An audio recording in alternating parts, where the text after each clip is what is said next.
You're up early in the morning on a school day in 2004. You have some time to kill before the school bus arrives, and you can't think of a better way to spend the morning than relaxing with a bowl of cereal and a comfort show on TV. You flip to the Disney Channel, of course, and find that Playhouse Disney is currently hosting the channel. Playhouse Disney, now called Disney Junior, was the programming block that ran on cable until February 14th, 2011. The channel hosted a ton of iconic shows that children loved, such as Mickey Mouse Clubhouse, Little Einsteins, Handy Manny, the Wiggles, the Doodle Bops, and so much more. But what about the shows that you don't remember? Today we'll be discussing some of the most forgotten shows that aired on Playhouse Disney specifically. I already made a video on some of the most forgotten Nick shows, so if you're interested in that one, you can find it in the link in my description. Make sure to let me know which shows you remembered or completely forgot about. And which Playhouse Disney show was your favorite growing up? As always, I'm going to start with what I think is probably the most remembered of the least remembered shows, and then go to the very least remembered shows. Just watch the video. That kind of go along with these characters that she's just made. And she's just been inspired by Playhouse Disney. It's true. Playhouse Disney. Playhouse Disney. Playhouse Disney. Playhouse Disney is there for you every day. Playhouse Disney was like the younger sibling to the Disney Channel. The program would run most mornings, and mainly during hours throughout the week when the elementary kids were in school and the tiny tots were at home. When I look back on the channel, I remember the really early days of watching when the shows were more directed at me, and I enjoyed so many of the colorful characters and the fun music that was played during these shows. As I started to get a bit older though, it was something I felt a little bit more forced to watch. Because it was on early mornings and I had younger siblings who were watching. I was wanting to watch Hannah Montana before school, but all that would be on at the time were shows that were a bit out of my age range. But there were still plenty of shows that I was able to connect with, and some that I feel have been completely lost to time. One of those shows that I really connected with and loved was Charlie and Lola. Charlie and Lola was a cartoon animated series that aired on Playhouse Disney from March 21st, 2005 to February 13th, 2011. This seems way longer to me than I thought. Like I said, I watched a fair amount of Playhouse Disney as a kid, but I don't remember this show being on for so many years. It's possible they had the occasional rerun, but taking a look back at the Playhouse Disney wiki, it seems like they label a lot of their shows as ending in 2011. I think this is most likely because Playhouse Disney became Disney Junior on February 14th, 2011. I'll do my very best with the dates, but just be aware it might not be 100% accurate. Charlie and Lola was actually created from a series of picture books written and illustrated by Lauren Child. The show revolves around a little girl named Lola who has a big imagination and is your typical, energetic, silly 5-year-old, and her older 11-year-old brother Charlie, who is very patient and kind with her. The show has a similar dynamic to Max and Ruby, with the older sibling helping out and looking after the younger one. But I would say Charlie has a lot more patience with his younger sibling than Ruby does. The typical plot of the show involves Lola getting caught up in various situations, with Charlie helping her to resolve them, often through creative methods or Lola's imagination. Or gaslighting. I don't ever eat peas. But Lola, those are not peas. Of course they're not. Those are green drops from Greenland. Some other characters on the show include Charlie's best friend Marv, Lola's best friend Lotta, and an imaginary friend that Lola named Soren Lorentzen, probably saying that wrong. There is no reason for the show to be as damn cute as it is. I just really enjoyed listening to the characters' British accents, and the overall aesthetic of the show just felt so relaxing to me. I also just love the art style and how imaginative and fun this one is. That pink milk always looked so good. I could put this show on in the background right now as an adult and be very content. Charlie and Lola lasted for 3 seasons, officially ending on April 24th, 2008. Out of the box. Now, I was actually a bit unsure about adding this one to the list because I feel like it does get brought up a fair amount when discussing old kids shows, but I figured it's still mainly a forgotten one, so let's talk about it anyways. Let's spark someone's memory out there that's completely erased this one from their subconscious. Like me, to be honest. My brain remembers the show's theme song and pretty much nothing else about it.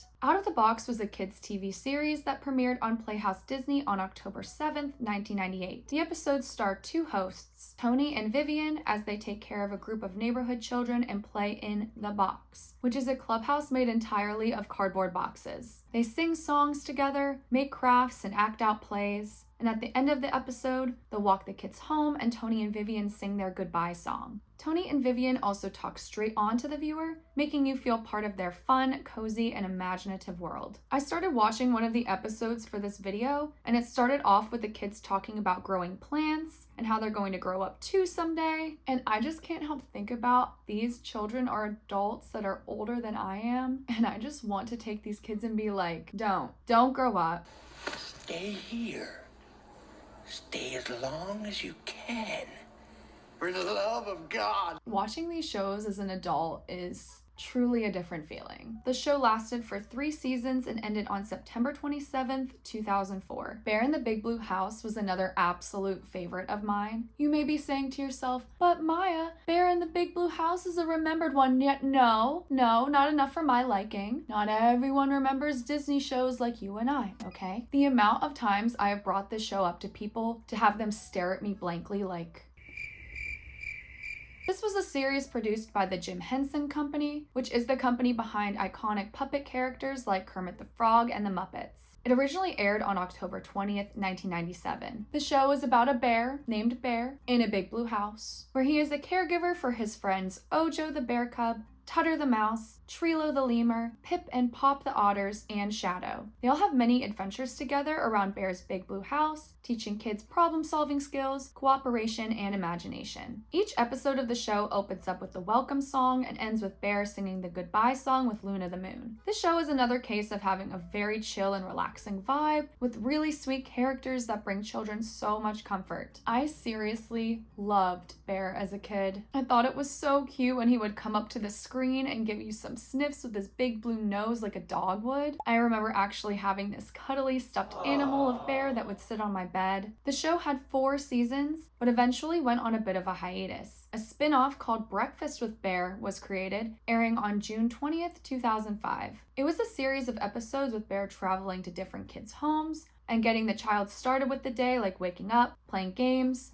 making breakfast, and more. Eventually, the shows officially ended in April of 2006. Rollie, Pollie, Ollie was an animated series that was broadcast on October 4th, 1998. According to the wiki, this show was one of the earliest series that was fully animated in CGI. The show stars Ollie, a young robot who lives with his spherical-shaped family known as the Polies. They live in a teapot-shaped house named Housey in a geometric world on planet Pollie. Does that mean the whole planet is named after them? Are they rulers of this planet? I have questions. Ollie's family includes his younger sister Zoe, his father Percy, his mother Paulina, their grandfather Pappy, and his dog Spot. There are other robot characters that live on the planet that are other shapes, like Ollie's best friend Billy, whose family comes from the planet QB. The show's aesthetic is both futuristic while also having a 1950s vibe to it. The animation also seems to be influenced by the 1930s rubber hose cartoons, with all of the bouncing, happy, inanimate objects. I know I keep saying this, but my god was this show relaxing. And look, it's bright and colorful and quirky without being completely obnoxious. Cocomelon.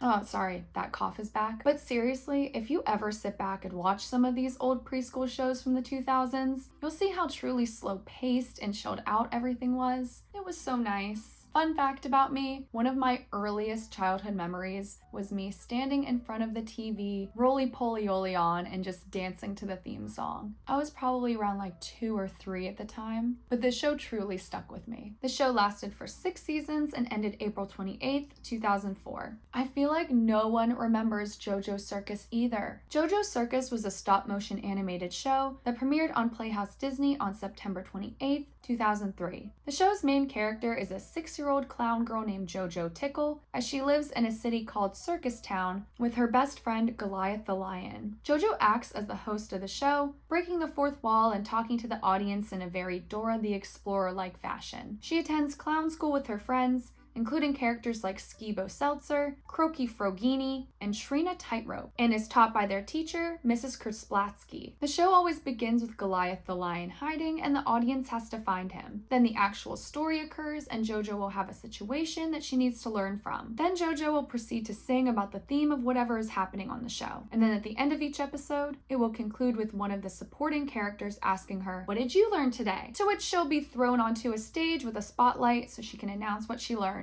The same song will play as they bring her over to the stage, which was admittedly very catchy. The theme song was pretty catchy too, honestly. But then JoJo would explain what she learned, and that would be it. Every episode, the same thing. I mean, the majority of children's shows are repetitive to an extent, especially for the preschool age programs. But I don't know why, I feel like as a kid, I almost got sick of the repetition in this one. It was a little too predictable for me. JoJo Circus ran for 3 seasons and ended on February 14th, 2007. But like Bear in the Big Blue House, a short spin-off show was created for this one called Feeling Good with JoJo on February 24th, 2006. This had been completely erased from my memory. The episodes star JoJo and Goliath as they sing another banger song while teaching kids about stretching and moving their bodies. The shorts ran until May 16th, 2008. Higglytown Heroes was an interesting concept for a show. It wasn't really the plot itself that was interesting. It was more so the style choice and the world that was built for the show. Higglytown Heroes was a CGI animated series that aired on September 13th, 2004. The series revolves around 5 friends who are stylized to look like nesting dolls. The entire world is a nesting doll. Everyone who lives here in Higglytown is a nesting doll. And they all just continuously jump in and out of each other and like travel around the town like they're literal storage units, and like buildings are nesting dolls and they're popping out of each other. The actual world is an egg shape. Anyways, 5 kid nesting doll friends. There's Ubi, who is the oldest, kind, and positive friend of the group. There's Wayne, who's obsessed with toast for some reason. That's the character trait they decided to give him, I guess. Twinkle is Wayne's younger sister who loves ballet dancing, and she usually comes up with a grand idea each episode that are shot down by this adult talking squirrel named Fran. Hater in the room. Let Twinkle have her ideas. Yes, Fran is a talking squirrel in this world who hangs out with these kids, even though she is an adult, and she acts both as a chaperone and motherly figure to these egg children. You can find her sitting or standing up on Kip's head. There's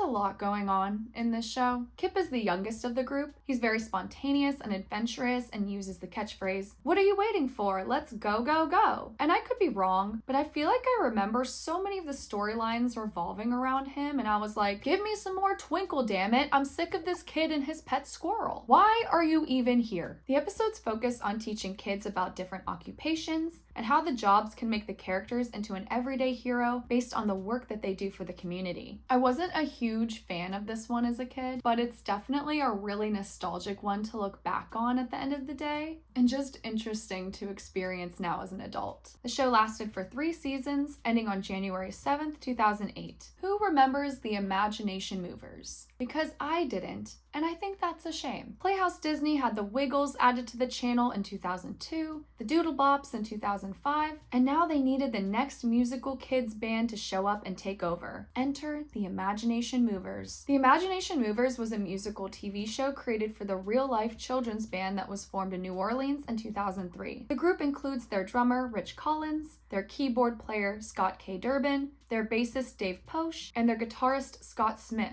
or Smitty as they call him. They also play other instruments amongst the ones that I just named. According to the wiki, the members of the band were longtime friends and neighbors who started the group because they wanted to encourage creativity in children, provide positive male role models, and create music and content that spoke to them, not down to them, which is like incredibly wholesome and sweet. The band was able to create their own following and produce their very own CDs and DVDs with educational songs for kids. Disney took notice of the group in 2005, and they were signed on by the spring of 2006. The very first episode of their new show aired on September 6th of 2008. I never watched this show personally. I may have just been a little bit too old at the time and wasn't watching a lot of Playhouse Disney, and I was always more of a Wiggles girl myself. But I can tell you from the short amount of clips I was able to watch just for this video, the songs are bangers. The show lasted for 3 seasons on Playhouse Disney until it was moved to Disney Junior during the rebrand, and it was announced that it would not be renewed for a 4th season on May 24th, 2011. But the Imagination Movers are still active to this day, which I think is iconic. Now, at this point in the video, you may be thinking, I remember every single one of these so far. Okay. Well, do you remember this one? Stanley? Stanley is a TV series that premiered on Playhouse Disney on September 15th, 2001. It was originally a book series written by Griff, also known as Andrew Griffin. Each episode, the main character faces some sort of conflict or situation that he needs an animal's help for. Stanley usually confides in his pet goldfish, Dennis, as one does, because Stanley has the ability to talk to animals and they are able to talk back to him. Well, at least his pets do. The other animals he encounters aren't as talkative for some reason. Stanley's other 2 pets are Harry the dog and Elsie the cat. After discussing the situation with Dennis, they usually decide on what animal will help with whatever situation Stanley is in. That's when he'll bring out the great big book of everything, a magical zoology book that the animals can be released from. My favorite bit in this show is the cat and dog continuously interrupting the fish talking to sing this theme song, and Dennis the fish gets more and more pissed off each episode. Great big book of everything with everything inside. See the world around us. This book's the perfect guide. I do wish they wouldn't interrupt me like that. Let's read about the fellow. He's just so over their bullshit. The thing with this show is, I have questions. Why can Stanley talk to animals? Where did this small child get this magical book? I want to understand the lore here. According to the wiki, apparently there's a Halloween special that features Stanley's grandmother, who reveals that she can work the book too. Apparently, it's implied that she is a witch, and she was the one who gave Stanley the book for his 4th birthday. Why did she trust this small child with this magical power? I'm confused. She's also the one who taught the book's theme song to Harry and Elsie. We stan her for that. Get it? Stanley. You see, the show's called Stanley. The show lasted for 3 seasons, ending on November 26th, 2004. Okay, I hear you. I hear you yelling. You're like, I knew the last one too. Okay, I get it. But do you remember PB&J Otter? Just say no. Shh, just say you don't remember. PB&J Otter was a cartoon animated series that premiered on March 14th, 1998. The show surrounds the Otter family, who live in the fishing community of Lake Hoo-Ha. We follow 3 of the Otter siblings. There's the oldest brother, Peanut, the younger sister, Jelly, and the baby sister, Butter. You get it? Like peanut butter and jelly. You know what I mean? You see, they're named after the sandwich. This show was a fever dream to me, honestly. But taking a look back, PB&J Otter is just a very sweet, innocent, and simple show with a chill vibe, fun music, and cute characters. Honestly, there wasn't much more to it than that. The show ran for 3 seasons, ending on October 23rd, 2000. I swear no one ever remembers the Book of Pooh. I remember seeing this trailer for the show on one of my DVD movies, and it weirdly triggered an emotional response in me as a child.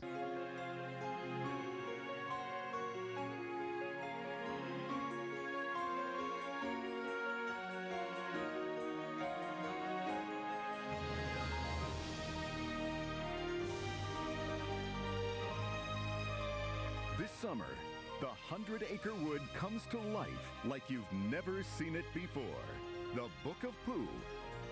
I just think there's something really special about Winnie the Pooh in general, and it was really sweet to see all of these characters in this puppet form. We know the actual characters are plush stuffed animals, so it was almost like seeing them that way before we got the actual live action version of them as plush. The Book of Pooh was a series that premiered on January 22nd of 2001. The show features our favorite 100-Acre Woods characters like Pooh, Piglet, Tigger, Eeyore, Rabbit, Owl, Kangaroo, and Kessie, who is not featured as often in the majority of other Winnie the Pooh media, but was a main character in this show. The original stories of Winnie the Pooh were created by Aah You, who was inspired by his son, Christopher Robin, and a plush toy that he had bought for him. Disney was able to license certain film and other rights of the Winnie the Pooh stories in 1961. From here, Disney was able to create many different adaptations of the Winnie the Pooh stories with books, merchandise, television series, and movies. While looking into the main plot of the Book of Pooh, it turns out that apparently this adaptation of the story can be viewed as non-canonical in some ways, which I find to be interesting. There are some changes here and there from the original stories. According to the wiki, the series takes place sometime after the events of Milne's original stories. Christopher Robin and his mother don't have an English accent, and it seems that he's a bit older in this series, about 11 years old and in 5th grade. Some other changes are Tigger is shown to eat honey,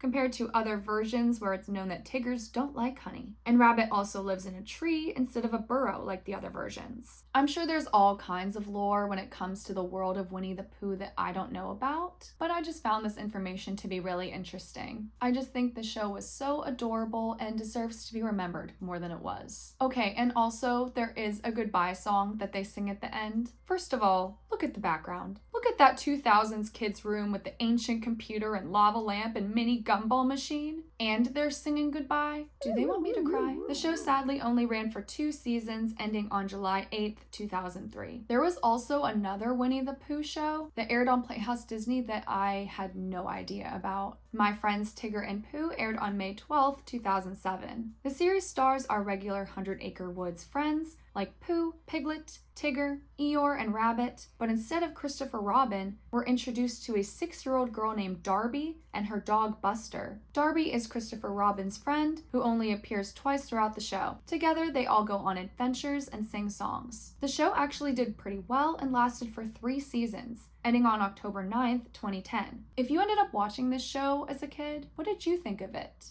Did it do the lore of Winnie the Pooh justice? Was it canon this time? I feel like I would have really enjoyed this one. Johnny and the Sprites.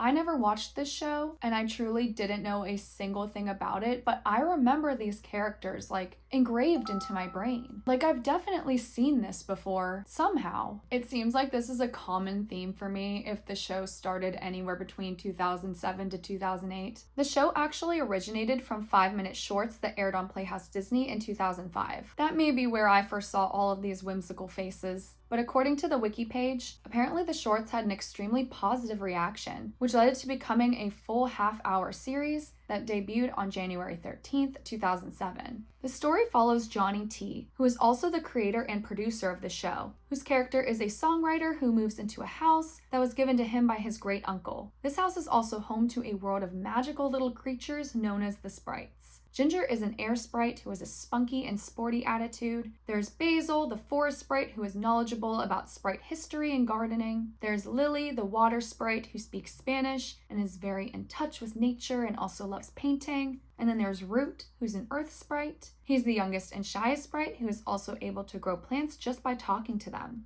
And then there's Sage, the oldest and wisest sprite of them all. The Sprites teach Johnny about their magical world, and in return, he teaches the Sprites about what it is to be human through song and dance. As someone who loves whimsical worlds and was absolutely obsessed with the Disney fairies as a kid, I feel like I would have really loved this show. I wish I had been in the age range for it. The show ran on Playhouse Disney until April 19th, 2008. The Koala Brothers. This was a stop-motion animated series released on September 1st, 2003, about the adventures of 2 koala brothers, Frank and Buster. The 2 pilot an airplane and help their friends in their town in the Australian outback. The show itself didn't premiere on Playhouse Disney until October 10th, 2005. Each episode usually consists of one of the supporting characters in the show having a problem that the Koala Brothers want to help solve, and a narrator's voice explaining the story and how each of the characters feel. The Wikipedia points out that while the series sometimes features disagreements and displays poor behavior, it avoids presenting any characters as purely villainous or unlikable. Instead, it emphasizes the importance of kindness and friendship, which is exactly what I saw when watching some episodes for this video. Some of the other characters you'll find in the Koala Brothers universe are Mitzi the Possum,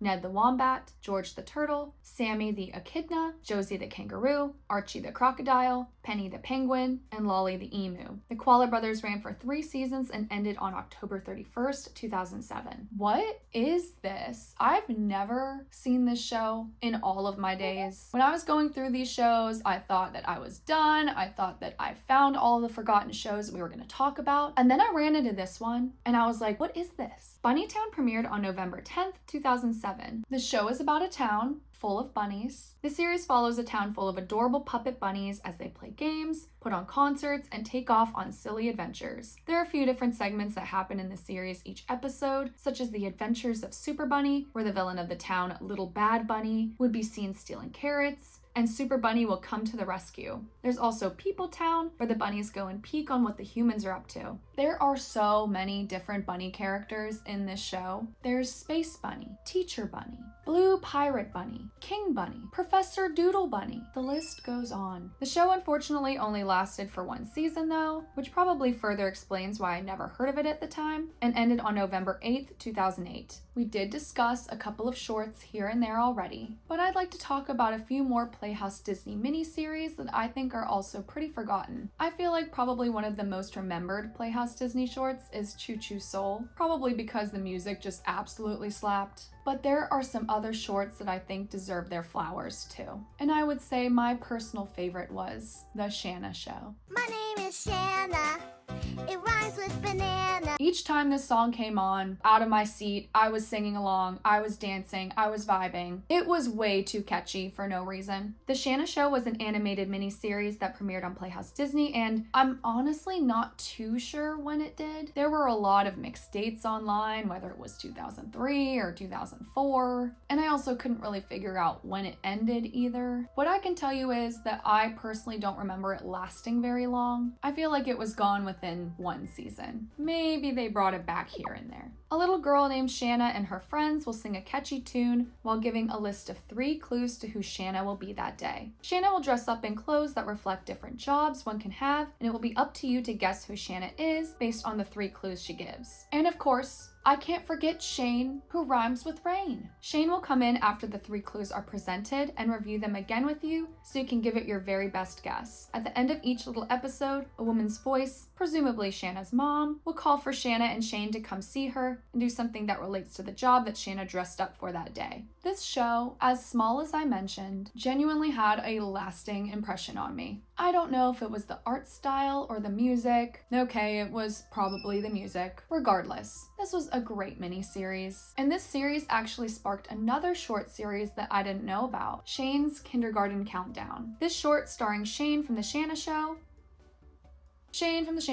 say that like 5 times fast, premiered in 2005. The show follows the same format as The Shanna Show, with Shane as the star. Shane and Shanna sing along about things that Shane will learn at kindergarten, whether it's how to make friends, clean up time, or riding the school bus. In similar Shanna fashion, this will be presented in 3 steps for Shane to learn. It was an adorable show, but may I say, the music was not as good as The Shanna Show. Lou and Lou Safety Patrol were a series of shorts that Playhouse Disney aired in 2006. It was a pretty simple short about 2 kid siblings and their dog, who all happen to have some sort of variation of Lou in their name, like Lou, Louise, Louie, Lulu. Anyways, the kids serve as the safety patrol in town that no one asked for. And they constantly go around and point out safety violations that people do in their everyday lives, like people not covering their nose when they sneeze, or remembering to wear a coat when it's cold outside. I understand the concept and think it's a nice idea for kids to learn about little things to protect them and keep them safe every day. But God, with these 2 following me around constantly, eventually I'd be like, let me live. Speaking of just letting me live, we have to talk about another short that was kind of similar to this one concept-wise. Adventures in Nutrition with Captain Carlos, which aired in 2004. In each episode of these shorts, a boy named Carlos would want to have a healthy snack, but his sister Maria would push junk food snacks on him to have instead. The narrator would explain why the snacks Maria suggests are bad for your body and why Carlos should pick the healthier snack. The narrator would ask the audience what Carlos should pick, which always ends in Carlos choosing the healthy food option. From what I was able to read online, this show had some criticism from parents. The Lost Media Archive states that some parents criticized the show altogether because the show would convince kids to stay away from junk food entirely, and some criticize that the show itself is not helping kids to make better health choices. Having conversations with kids about making healthier choices and listening to their body can be a good thing if it's executed properly. But telling kids that these other snack choices are automatically a bad thing can lead to having unhealthy relationships with food. It's not always so one way or the other. This is completely bad, this is completely good. Everything is okay in moderation. All I'm saying is, if you want to have some candy, have some candy. Let me live, Carlos. I like my sweet treats,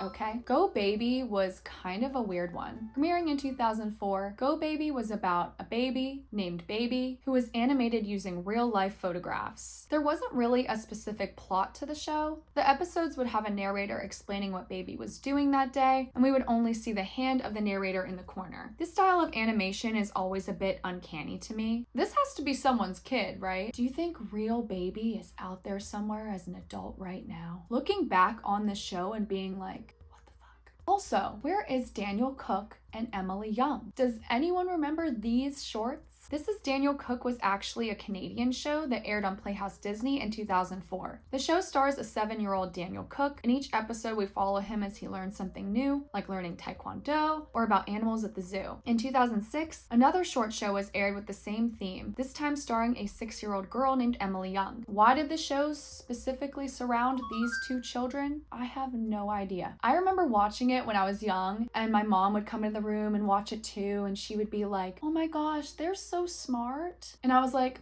I'm smart too, Mom. I can have my own show too. Think they're like better than me? Like, I don't know what it was about these little shorts. They were a very simple concept, but I was highly entertained. Ooh, Aah You was another short series that I remember very briefly on the Playhouse Disney Channel. It stars a pair of red and blue monkey puppets named Ooh and Aah. The show was also created by the same puppeteers who created Nanaland and Mr. Meaty. Those are very different shows. The shorts premiered in July of 2005, and 2 years later in 2007, Ooh and Aah would actually become the official hosts of Playhouse Disney, replacing Clay and Paige. I loved Clay and Paige, so that kind of hurts a little bit. But Ooh and Aah remained the channel's hosts until Playhouse Disney became Disney Junior in 2011. And that is all of the Playhouse Disney shows that I have to talk about today. Admittedly, there were a lot that I felt were forgotten childhood shows. I feel like Playhouse Disney in general has a lot more lost media than some of the other kids' channels. When we look back at childhood shows of the 2000s, I feel like the preschool age shows we mostly remember and talk about are shows like Blue's Clues, Dora the Explorer, Wonder Pets, Max and Ruby, and the Backyardigans. And those are all Nick Jr. shows. I don't know, I just find it interesting. I'm not saying we don't still talk about shows like the Wiggles or Mickey Mouse Clubhouse, but really, who is bringing up Stanley or the Book of Pooh? Not enough people, if you ask me. So many of these Playhouse Disney shows were so magical, nostalgic, and special for so many 2000s kids. And I hope that this video was able to re-spark those childhood memories for you. Please make sure to let me know in the comments which shows you remembered and which shows you did not. And make sure to let me know if there were any other shows that I missed that you thought deserved to be on this list. And also, what's your favorite Playhouse Disney show? Thank you all so much for watching. If you want to see more nostalgic content like this, please let me know by leaving a like on this video and subscribing to the channel. I also just wanted to add, this last month was the channel's official 1-year anniversary, and this will also be the 10th video on the channel. So happy 10 videos, and thank you all so much for joining me on this journey for the last year. There will be many more videos to come, and I will see you all in the next one. Bye.